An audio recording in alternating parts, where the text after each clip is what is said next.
Capítulo 6, parte 3. O desenvolvimento de ânima ânimos. É precisamente as já citadas falta de desenvolvimento e inferioridade que conferem, entretanto, à ânima e ao ânimos esse potencial para um maior desenvolvimento na psique.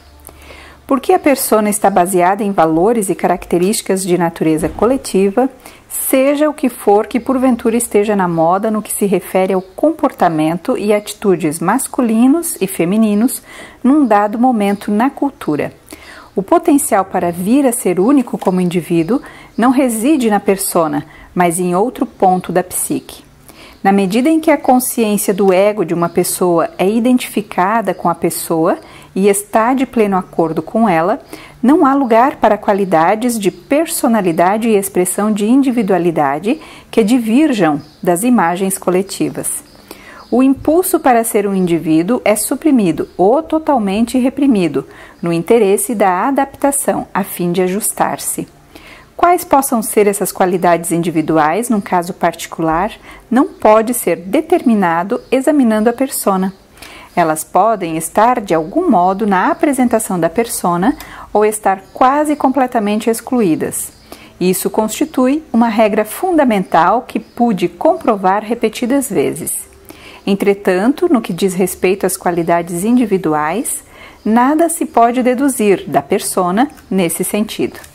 Apenas podemos estar certos de que quando alguém está identificado com sua persona, as suas qualidades individuais estarão associadas à alma.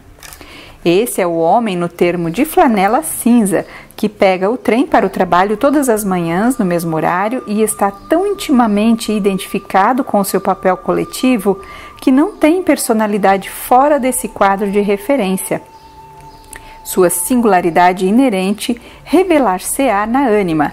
Ele será, talvez secretamente, atraído por mulheres extremamente contrárias aos padrões convencionais, porque elas representam para ele uma projeção de sua própria ânima, retratam a alma dele, captam-lhe o espírito de aventura e ousadia. Precisamente, a mesma regra vale para mulheres.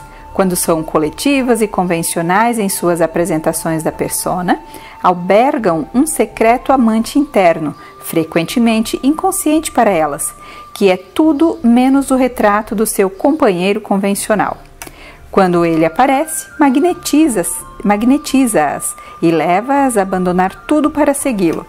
Esta regra fundamental da psique pode ser observada em ação na vida cotidiana e tem sido retratada em inúmeros romances, óperas e filmes. O desfecho de um encontro real com alguém que é portador da projeção da ânima ou do ânimos dá frequentemente origem em sonhos ao símbolo de gravidez psíquica, um símbolo que se apoia na imagem primordial do nascimento do herói. A criança que há de nascer representa a individualidade que, conscientemente, ainda não existe. A real intenção psíquica do affair entre o homem convencional e sua nada convencional mulher ânima é produzir uma criança simbólica, a qual representa a união dos opostos em sua personalidade e é, por conseguinte, um símbolo do si mesmo. É esse encontro do ego com a ânima ou ânimos que, pensou Jung, tem um potencial tão rico para o desenvolvimento psicológico. O encontro com ânima ou ânimos representa uma conexão para o inconsciente, ainda mais profunda do que a da sombra. No caso da sombra, trata-se de uma reunião com as peças desdenhadas e rejeitadas da psique total, com as qualidades inferiores e indesejadas. No encontro com ânima ânimos, temos um contato com níveis da psique que têm potencial para conduzir às regiões mais profundas e mais altas, de qualquer modo, as mais remotas que o ego pode alcançar. Entretanto, para explorar essa intuição, Jung teve que mudar de curso e começar a redefinir a natureza de ânima ânimos. A sombra não leva o indivíduo, usualmente, muito além das partes da psique rejeitadas da persona, a menos que pretenda levá-lo ao encontro com o mal absoluto. A estrutura ânima-ânimos, por outro lado, tem potencial para servir como ponte para si mesmo, uma região muito mais distante. Ânima e ânimos não pode ser simplesmente o inverso da persona, uma espécie de reflexo negativo das atitudes coletivas da época. Deve estar mais profundamente ancorada no inconsciente coletivo e nas estruturas do arquétipo e da imagem arquetípica. Suas raízes devem estender-se muito mais longe e muito mais fundo que as da sombra. Em 1921, Jung estava justamente prestes a seguir essas pistas e a penetrar no interior do inconsciente coletivo. Ele dá uma indicação sobre o que estava para acontecer. Assim como a persona, como expressão de adaptação ao meio, é fortemente influenciada pelas condições do próprio meio, também a alma, via de regra, é conformada pelo inconsciente e suas qualidades. Aqui, o conceito de ânima sofre uma pequena, mas altamente significativa alteração. Em vez de ser simplesmente o complemento da persona e, por conseguinte, criticamente moldado e colorido pelo que está na persona, a ânima é agora vista como modelada pelo inconsciente e suas qualidades. Mais tarde, quando Jung passa a conceber o ânimos e a ânima como imagens arquetípicas que recebem sua forma do polo espiritual do espectro psíquico, ver o capítulo 4, ele continuará que ânima e ânimos é moldado mais pelo arquétipo do que pelo consenso coletivo do tempo. Ânima e ânimos tornar-se-ão formas permanentes da psique, poderes que modelam a psique tanto quanto são por essas moldados, forças dinâmicas que podem quebrar as formas de cultura e impor suas próprias agendas a um ego surpreendido e às vezes relutante. Cada homem sempre carregou dentro de si a imagem da mulher.